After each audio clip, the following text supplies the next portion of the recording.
Hello and welcome guys. स्वागत है आप सभी का हमारे चैनल इंडियस ओएफटी में। आज मैं आपको पढ़ाने जा रहा हूँ बी कॉम सेकेंड ईयर का पार्ट 2 का सबसे पहला विषय, सबसे पहला आपका मेन अकाउंट जो कि है कॉस्ट अकाउंट। ठीक है, बच्चों की बहुत डिमांड थी, तो आज तो आप खुश ही हो गए होंगे कि आज से सर हमें कॉर्पोरेट पढ़ाएंगे बोल करके। तो सामान्यतः मैं बी कॉम सेकेंड ईयर के बाद का पढ़ाता ही नहीं हूँ, वो सब ऑफलाइन चलता है, ऑनलाइन नहीं पढ़ाता। पर चूँकि पुराने जो मेरे बच्चे हैं जिन्होंने बी कॉम फर्स्ट ईयर में बहुत अच्छे से मेरा वीडियो देखा है, मेरे व्यूअर्स बढ़ाए हैं, सब्सक्राइबर बढ़ाए हैं, उनका डिमांड है कि सर सेकेंड ईयर का भी पढ़ा दीजिए। तो चलिए आज मैं आपको कॉस्ट अकाउंटिंग के बारे में बताऊंगा। क्या होता है कॉस्ट अकाउंटिंग, सिलेबस कैसे डिवाइड किया गया है, सेमेस्टर वाले बच्चे तैयारी कैसे करेंगे, फाइनल एग्ज़ाम वाले बच्चे तैयारी कैसे करेंगे, किस चैप्टर को आपको अच्छे से पढ़ना है, किसको इग्नोर करके आगे बढ़ना है, सब कुछ बताऊंगा डिटेल से। तो पहले सिलेबस को समझते हैं। तो ध्यान से देखिए, न्यू सिलेबस आपका कुछ इस तरह से है कॉस्ट अकाउंटिंग का। यूनिट 1 के अंतर्गत लगभग चार चार चैप्टर को डाला गया है, जो कि 1 से लेकर 4 कुछ इस तरह से है। लागत लेखांकन, कॉस्ट अकाउंटिंग जो आप पहले देख सकते हैं, यहाँ पर कॉस्ट अकाउंटिंग लिखा गया है। फिर है आपका लागत अकाउंटिंग में ही तत्व, अवधारणा एवं वर्गीकरण जो कि लागत लेखांकन का मानक 1 है, वो वाला चैप्टर आपको इसमें मिलेगा। फिर है सामग्री लागत लेखांकन जो कि इसका पार्ट 3 के रूप में आपको मिलेगा। फिर है पार्ट 4 जहाँ पर है सामग्री लागत नियंत्रण, धारक एवं तकनीक। ठीक है, ये 1 से लेकर के 4 तक जो मैंने अभी पढ़ा, यही आपका फर्स्ट यूनिट है। तो जिन बच्चों का फर्स्ट सेमेस्टर हो गया होगा उनको यहीं तक के क्वेश्चन मिले होंगे, और मान लेते हैं किसी का भी फर्स्ट सेमेस्टर होना है, हुआ नहीं है, तो आपको इन्हीं चैप्टर का अच्छे से तैयारी करना है। क्योंकि शुरुआत के आप पूरे थ्योरी पढ़ सकते हैं, लास्ट लास्ट के प्रैक्टिकल बना करके आप देख सकते हैं, वहीं से आपका फर्स्ट सेमेस्टर में क्वेश्चन आना है। और वार्षिक के बच्चे जो फाइनल एग्ज़ाम देने वाले हैं, उन्हें भी बता दूं, आपका जो लास्ट थर्ड और लास्ट चैप्टर होता है यही इम्पोर्टेंट होता है। इनके प्रैक्टिकल आप बना लेते हैं तो बहुत अच्छी बात है, यही आपको एग्ज़ाम में मिलने वाला है। तो आज मैं आपको वही सिखाऊंगा। तो सबसे पहले फर्स्ट सेमेस्टर की तैयारी करेंगे, जानेंगे फर्स्ट यूनिट में इम्पोर्टेंट चैप्टर क्या है। तो फर्स्ट यूनिट में इम्पोर्टेंट चैप्टर है आपका सामग्री लागत नियंत्रण। तो आज हम इन्हीं के क्वेश्चन को सॉल्व करेंगे। इसी तरह से आप सारे सिलेबस देख सकते हैं कहाँ से कहाँ तक का है। तो सेकेंड सेमेस्टर के लिए क्या क्या तैयारी करना है वो मैं बताऊंगा आपको नेक्स्ट वीडियो में। आज हम करते हैं हमारा चैप्टर नंबर 4, सामग्री लागत नियंत्रण।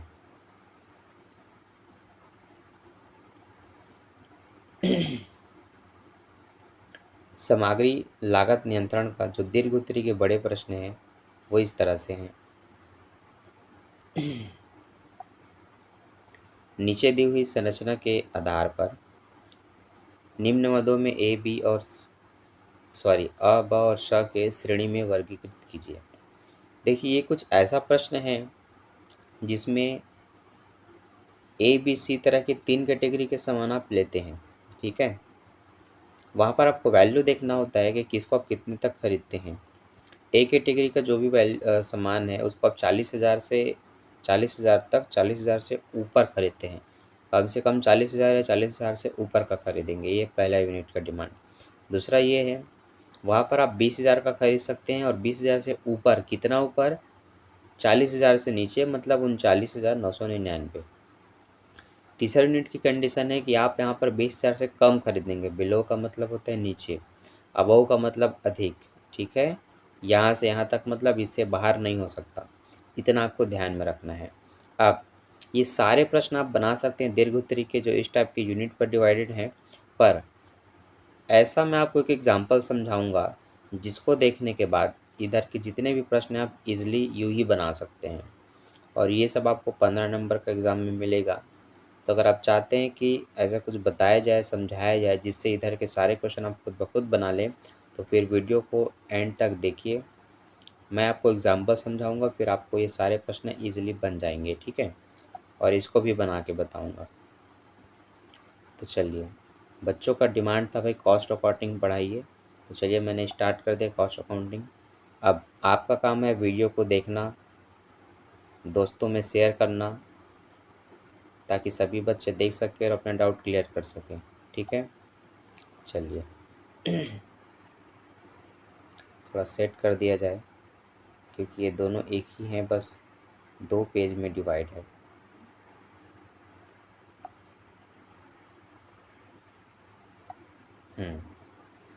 थोड़ा सा इसको नीचे ले आता हूँ, फिर मेरा काम कंप्लीट हो जाएगा। ठीक,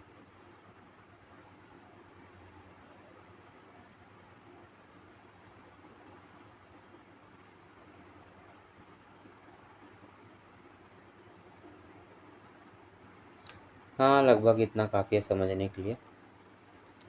ठीक, चलिए देखिए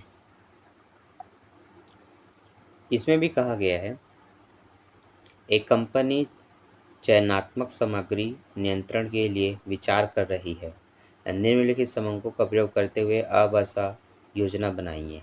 ठीक है, कंडीशन इंग्लिश में कुछ इस तरह से दिया गया है कि ए कैटेगरी का जो है वो 4500 से ऊपर, 4500 या 4500 से ऊपर का वैल्यू का वो खरीद सकता है। ठीक है, कीमत का। और बी वाला जो कैटेगरी है वो 2001 से 4900 4499 तक का है, मतलब 2001 का इतने तक का या उससे 4499 से अधिक नहीं होना चाहिए। जो सी कैटेगरी है वो 2000 से नीचे का होगा, उसकी जो भी आप यूनिट खरीदेंगे वो 2000 से नीचे का होना चाहिए, उसे ज़्यादा का नहीं, क्योंकि यहाँ पर जो कंडीशन है उसके हिसाब से आपको खरीदना होता है।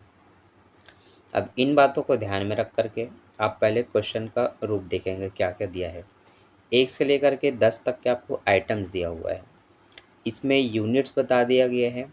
पहला आइटम 700 यूनिट है, दूसरा आइटम 1100 यूनिट है, तीसरा आइटम 400 यूनिट है, चौथा आइटम 1000 यूनिट है, पाँचवा आइटम 500 यूनिट है, छठवा आइटम 800 यूनिट है, सातवां आइटम 1000 यूनिट है, आठवां आइटम 500 यूनिट है, नौवां आइटम 3500 यूनिट है और 10वां आइटम 500 यूनिट है। इनकी कीमत क्या है पर यूनिट का? तो पहले आइटम के पर यूनिट का कीमत है 5 रुपये, दूसरे आइटम की पर यूनिट का कीमत है 5 रुपये, तीसरे का 12.5 मतलब 12.5 रुपये, फिर इसका 1 रुपये भी नहीं है 0.30 पैसे, 6 रुपये, 3 रुपये, 3 रुपये 10 पैसे, 2 रुपये 60 पैसे, 0.40 मतलब 40 पैसे, 9 रुपये। ठीक है, सबका आपको पर यूनिट का रुपये पता होना चाहिए, चाहे वो रुपये में हो चाहे पैसे में हो, वैल्यू पता होना चाहिए। फिर आप इसका किस तरह से आंसर लाएंगे अब आपको मैं वो बताने जा रहा हूँ। सॉल्व करते समय आपको लिखना है स्टेटमेंट ऑफ ABC एनालिसिस, है ना। अब यहाँ पर कॉलम कुछ इस तरह से रहेगा। पहला कॉलम को हम आइटम नंबर बोलते हैं, दूसरा कॉलम को हम यूनिट्स बोलते हैं, तीसरा कॉलम को यूनिट रेट बोलते हैं जो आपको यहाँ पर दिया हुआ है, चौथा कॉलम होता है इनका टोटल यूनिट्स के वैल्यू जो आप अभी निकालेंगे। उसके बाद ABC के 3 कॉलम बनाएंगे, उसमें उनके कितने यूनिट वो खरीद सकते हैं और उनकी वैल्यू क्या है वो आपको दर्शाना है। तो एक ए के नीचे रहेगा यूनिट्स और उसका वैल्यू, बी के नीचे भी यूनिट्स और उसका वैल्यू, सी के नीचे भी उसका यूनिट्स और उसका वैल्यू रहेगा। यहाँ तक क्लियर है, समझ में आ रहा है ना? ठीक, कमेंट कर दिएगा जहाँ पर भी आपको डाउट होता है। ठीक है, वहाँ से हम स्टॉप करके आपको फिर से समझाएंगे अच्छे से। आगे बढ़ते हैं। 1 2 3 4 5 6 7 और उसके नीचे फिर ऐसे काउंट करेंगे तो फिर 5 6 7 8 9 10 10 कॉलम होते हैं, याद रखिएगा। ठीक है, अब पहला कॉलम को आप पहले लिख लेंगे, दूसरे कॉलम को दूसरे में, तीसरे कॉलम को तीसरे में। चौथा कॉलम कैसे बनता है? तो दूसरे और तीसरे की सहायता से बनता है। तो आप दोनों का मल्टीप्लाई करेंगे यूनिट्स और यूनिट्स के रेट का, तो टोटल वैल्यू आपको पता चलेगी। तो 7 पंचे 3500, 11 पंचे 5500 और 12 और 4 का गुणा करेंगे 12 चौक 48, दशमलव में 5 का भी गुणा होगा तो ये टोटल 5000 हो जाएगा। 1000 0.3 का गुणा करेंगे तो 300 आएगा, 500 छक्के 3000, 800 तिया 2400 और 1000 इंटू 3 करेंगे तो 3100 आएगा, 500 और 2.6 का गुणा करेंगे तो 1300, 3500 0.4 गुणा करेंगे तो 1400 और 9 पंचे 4500। इस तरह से वैल्यू निकल गई, आप ये निकाल सकते हैं। ठीक, अब बोला गया है कि ए का जो वैल्यू है वो 4500 और 4500 से ऊपर है ना। तो वो 4500 से नीचे नहीं खरीदेगा, ये आपको याद रखना है। कम से कम 4500 की किसी की यूनिट्स की वैल्यू होनी चाहिए आइटम्स की, और 4500 से ऊपर का है उसको भी वो खरीद सकते हैं, क्योंकि ऊपर बोले तो कितना भी अधिक हो खरीद सकता है, उसकी कोई सीमा नहीं है, लेकिन 4500 से ऊपर। ठीक है, तो देखिए वो क्या क्या खरीद सकता है, वैल्यू को देखो, वैल्यू को फिर यूनिट देखेंगे। तो 4500 से ऊपर की वैल्यू दूसरे आइटम की है, तीसरे आइटम की है, और 4500 की वैल्यू 10वें आइटम की है। इसका मतलब वो 3 ही आइटम खरीद सकता है जिसकी वैल्यू 4500 से ऊपर है। तो एक तो है दूसरा आइटम, तीसरा आइटम और 10वां आइटम। उसी को इसके आंसर में लिखा गया है, जब एक का कॉलम बनाएंगे, कि वो दूसरा आइटम खरीदेगा जिसका यूनिट्स कितना है, 1100 यूनिट्स है। तीसरा आइटम खरीदेगा जिसका यूनिट 400 है। 10वां आइटम खरीदेगा जिसका यूनिट 500 है। तो आप यूनिट में लिखेंगे उसने किस आइटम्स के यूनिट का, तो दूसरे आइटम का 1100 यूनिट, तीसरे आइटम का 400 यूनिट, 10वें आइटम का 500 यूनिट्स। यूनिट्स को टोटल करेंगे लास्ट में, तो 1100 और 400 1500, 1500 में 500 जोड़ेंगे 2000 यूनिट्स हुआ। इसके बाद आप वैल्यू को देखेंगे कितना कितना वैल्यू है, तो दूसरे आइटम की यूनिट्स की वैल्यू हो गई, तो टोटल दूसरे आइटम की वैल्यू हो गई 5500, तीसरे की 5000 और 10वें की 4500। ठीक है, इस तरह से टोटल यूनिट्स का टोटल 2000, टोटल वैल्यू की टोटल करेंगे तो 15,000 रुपये। ठीक है, यहाँ तीनों को आप प्लस करेंगे तो 15,000 रुपये निकल जाएगा। अब उसी तरह से बी का निकालेंगे। बी 2001 रुपये से अधिक का और अधिक से अधिक 4,499 रुपये का आइटम्स खरीद सकता है। ठीक है, वैल्यू वाले आइटम्स को। तो हम देखेंगे 2001 से अधिक कितना है, कौन कौन से आइटम्स है। तो देखेंगे वैल्यू में, ये है 2000 से अधिक 3000, लेकिन 4000 4,500 से नीचे ना, तो ये दोनों भी 2000 से अधिक हैं, पर ये 4,500 से अधिक हैं।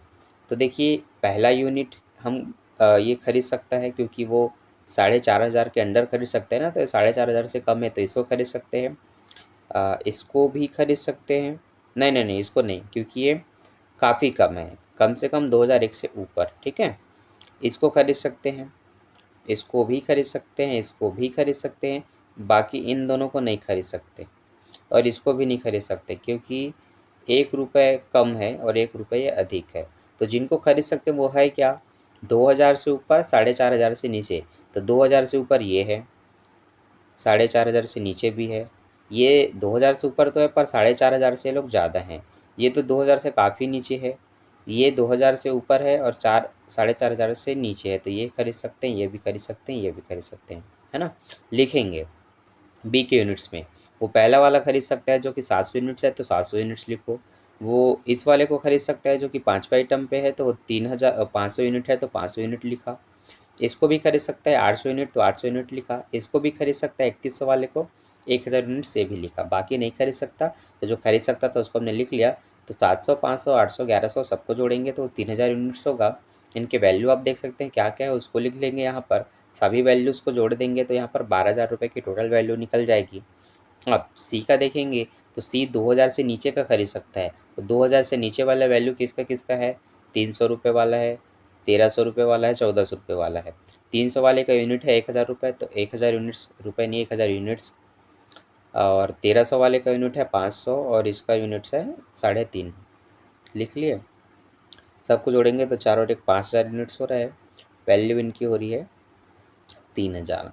क्लियर है, इतना तो समझ में आया ना। आगे देखिए, अगर आपने ये समझ लिया कि कैसे पूरे स्टेटमेंट तैयार करना है, तो फिर बच्चों इधर के जितने भी क्वेश्चन हैं आप आँख मूंद करके नहीं बना सकते हो, ये डायलॉग आँख मूंद करके बना सकते हो, बहुत ईजिली बना सकते हो, कोई दिक्कत नहीं होगा। आराम से समझ गए, उसी तरह से किसी को भी समझा सकते हो और इसको और अच्छे से लंबे समय तक अपने माइंड में रख सकते हो। ठीक है, अब आगे की जो काम है वो आपको यहीं से समझना है, तो ध्यान से इसको देखिएगा, स्किप मत कीजिए, अभी कहानी ख़त्म नहीं हुई है। ये तो पहला पड़ाव था जो आपने स्टेटमेंट बनाया। अब परसेंटेज निकालना है यूनिट्स और वैल्यू का, तो वो कैसे निकलेगा वो बता देता हूँ। तो देखिए ए वाला जो ए का जो कॉलम था उसमें यूनिट की टोटल अमाउंट है 2000 और इसका है 15,000। ठीक है, तो आप यूनिट्स का जब परसेंटेज निकालेंगे तो टोटल यूनिट से परसेंटेज निकलता है, तो इसके पास जितने यूनिट्स है उसको लिखेंगे, इनटू करेंगे परसेंट निकालने के लिए 100 का, डिवाइडेड बाय आपको करना है टोटल यूनिट्स कितने हैं प्रश्न में, तो टोटल यूनिट्स है 10,000। इन सभी यूनिट्स को आप जोड़ेंगे तो आपको पता चलेगा वो 10,000 यूनिट्स है। उसको नीचे लिखेंगे 2,000 से 2,000 मतलब 3 जीरो से 3 जीरो काटेंगे और 1 जीरो से 1 जीरो कटेगा, 2 बचा 10 बचा 10 दूनी 20। तो हम कहेंगे ए के पास कितने परसेंटेज यूनिट हैं, तो 20% यूनिट है। उसी तरह से उसकी टोटल वैल्यू को भी निकाल लेते हैं परसेंट में, तो उसके पास है 15,000। टोटल वैल्यू है यहाँ पर, सभी वैल्यू को हम कंप्लीट करेंगे आइटम्स के, तो वो है 30,000। परसेंट निकालने के लिए 100 का मल्टीप्लाई करेंगे, फिर से 3 जीरो से 3 जीरो काटेंगे, 1 जीरो से 1 जीरो कटेगा, 3 एकम 3, 3 पंचे 15, 5 और इसका गुणा करेंगे तो 5 एकम 5, जीरो का जीरो 50%। तो वैल्यू उसके पास कितनी है, 50% वैल्यू है। ठीक है, बी का उसी तरह से निकालेंगे। बी के पास 3,000 यूनिट है, तो 3,000 डिवाइडेड बाई 10,000 के टोटल यूनिट इंटू 100। 2 जीरो से 2 जीरो काट दिया, 2 जीरो से इसका भी 2 जीरो काट दिया, 30 बचा। 30% हम बोल सकते हैं इसकी यूनिट का परसेंटेज है।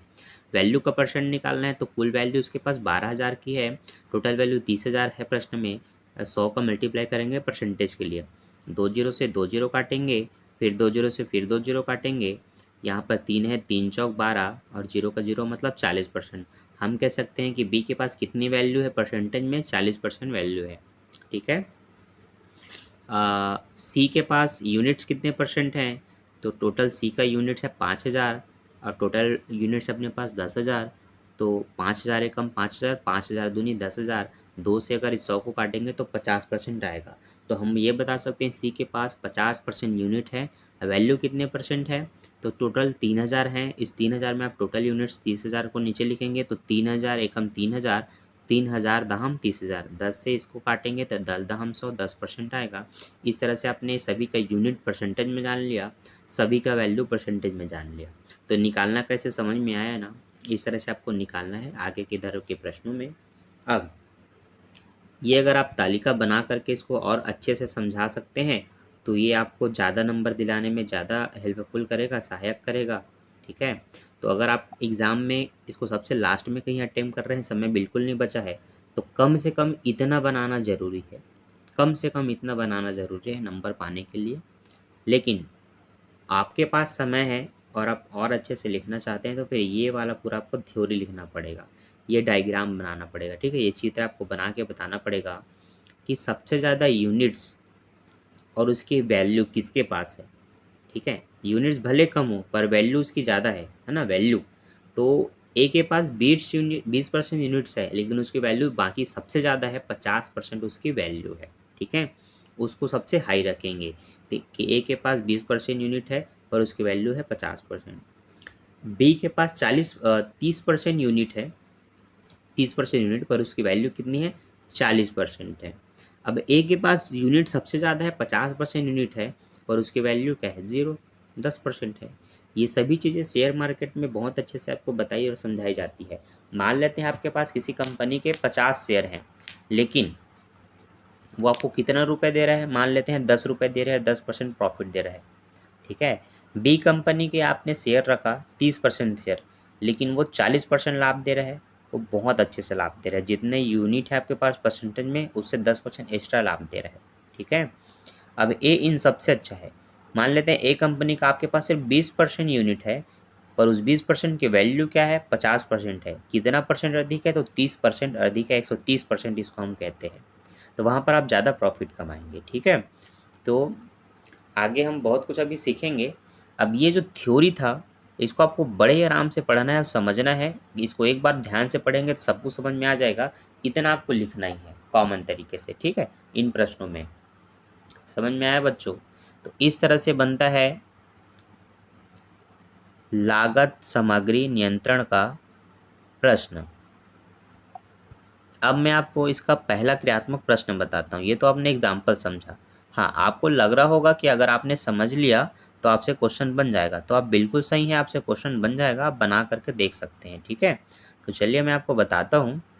आधा अधूरा नहीं छोड़ेंगे, जितना समझाया गया है उसके हिसाब से जो क्वेश्चन बन सकते हैं उसको हम बनाएंगे। ठीक है, तो ये रहा आपका क्रियात्मक प्रश्नों में इस चैप्टर का, चैप्टर नंबर 4 का पहला दीर्घ उत्तरी का पहला प्रश्न। ठीक है, जिसमें बोला गया है नीचे दी हुई सूचना के आधार पर अ ब स श्रेणी को वर्गीकृत कीजिए। यहाँ पर बताया है कि 40,000 से ऊपर का। यहाँ पर बताया है बी में 20,000 से 39,999 के अंदर का, और ये 20,000 से नीचे का बोला गया है। ठीक है, ओके। आपको पता है क्या क्या करना है, मैं आपको पहले ही समझा दिया हूँ। जिस तरह से यहाँ पर कॉलम बना था उसी तरह से आपको भी कॉलम बनाना है। देखिए, मैंने आपके लिए यहाँ पर आंसर पहले से तैयार कर लिया है, जिसको मैं थोड़ा जूम करके आपको बताता हूँ।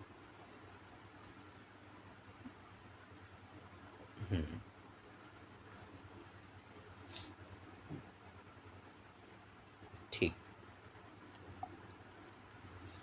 देखिए, ये 1 से लेकर के 12 आइटम्स है आपके पास। नंबर ऑफ आइटम कितने हैं? 12 है।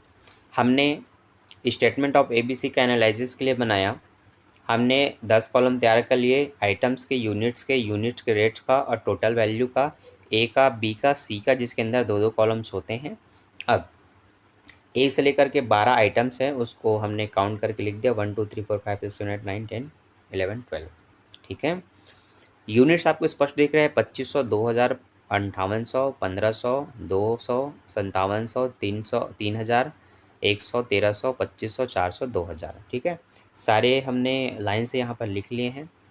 उनकी यूनिट रेट को भी लिख लिया है। 4 रुपये, 10 रुपये, 2 रुपये, 4 रुपये, 400 रुपये, 2 रुपये, 8 रुपये, 300 रुपये, 200 रुपये, 6 रुपये, 12 रुपये, 18 रुपये, ये सबको लाइन से लिख लिया है। यहाँ पर हम टोटल वैल्यू निकालेंगे इन दोनों का मल्टीप्लाई करके। तो 25 चौक 10,000 होता है, 2,000 दहम 20,000, 5800 दुगना 11,600, जो 6,000 निकलेगा। 200 का 400 से मल्टीप्लाई करेंगे तो 80,000 आएगा। 5700 का दुगना 11,400 होता है। 8 चौक 3 अट्ठे 24,000, 100 तिया 30,000, 1300 दूनी 26,000, 2,60,000। 2500 गुणित 6 करेंगे तो 15,000 निकलेगा। और 12 चौक 48, 4800, 18 दूनी 36, 36,000। ठीक है, इस तरह से टोटल वैल्यू हमने निकाल लिया। अब हम देखते हैं एक एक कॉलम में बताया गया है 40,000 से ऊपर का कितना भी ऊपर हो खरीद सकता है, लेकिन 40,000 से नीचे नहीं खरीद सकता, याद रखिएगा। ठीक है, तो तुरंत हम देखेंगे 40,000 से ऊपर की वैल्यू किसकी है। तो यहाँ पर मुझे एक तो 80,000 का दिख रहा है, दूसरा मुझे ये 2,60,000 का दिख रहा है, बाकी सब मुझे 40,000 से नीचे दिख रहे हैं। 10 20 ये सब 40 से नीचे हैं, ये दोनों भी 40 से नीचे हैं, ये सब भी 40 से नीचे हैं। ये दो ही जने हैं, एक आइटम नंबर 5 और एक आइटम नंबर 9।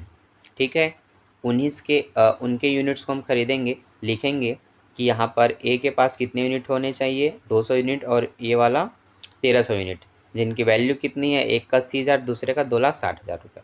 ठीक है, उसी तरह से बी के बारे में बोला है 20,000 कम से कम और अधिक से अधिक 39,999। तो देखते हैं 20,000 से ऊपर 40,000 से नीचे किसकी किसकी वैल्यू है। तो देखिए 20,000 है तो इसको खरीद सकते हैं, तो इसका यूनिट है 2,000, हमने लिख दिया 2,000। अब देखते हैं 20,000 से ऊपर कौन है, तो 20,000 से ऊपर ये 24,000 वाला है, जिसका यूनिट 3,000 है, तो हमने 3,000 वो भी लिख दिया। और देखते हैं 20,000 से ऊपर ये 30,000 वाला है, जो कि 40 से नीचे है, तो इसका 100 यूनिट है, उसके 100 यूनिट को भी लिख दिया। और देखते हैं कौन सा है, ये नहीं, ये तो छोटा है, ये भी छोटा है, ये है, इसके पास 3600 है, जो कि 4,000 से नीचे ही है, 2,000 यूनिट इसको लिखेंगे। सारे यूनिट हमने देख लिया, उन सबको टोटल करेंगे तो 2 और 3 5, 5 2 7, 7,100 यूनिट। ठीक है, यहाँ पर उनकी वैल्यू को लिख लेंगे, देख करके किसके सामने कितना है, उन सभी वैल्यू को लिखेंगे, टोटल कर लेंगे। आगे आप यहाँ पर देखते हैं सी के बारे में। सी के बारे में बोला है 20,000 से नीचे, उससे ऊपर का नहीं। तो जितने भी 20,000 से नीचे हैं और कम से कम 20,000 से नीचे, उन सबको यहाँ पर एंट्री करेंगे। ठीक है, तो आप देखेंगे 20,000 से नीचे खरीदना है, इसलिए पहला वाला 20,000 से नीचे, इसको लिख लेंगे। ठीक है, ये 11,000 वाला, ये भी 20,000 से नीचे, इसको भी लिख लेंगे। 6,000 वाला भी लिख लेंगे, ये 11,400 वाला भी लिख लेंगे, और ये 15,000 वाला भी लिख लेते हैं, ये वाला भी लिख सकते हैं। अब इन सब का यूनिट देख लेते हैं, सामने में क्या है, 2500 यूनिट, और इनका 5800 यूनिट, इसका 1500 यूनिट, 5700 यूनिट, और यहाँ पर 2500 यूनिट, 400 यूनिट। ठीक है, सबको लिख लिया, जो 20,000 से कम होने चाहिए थे।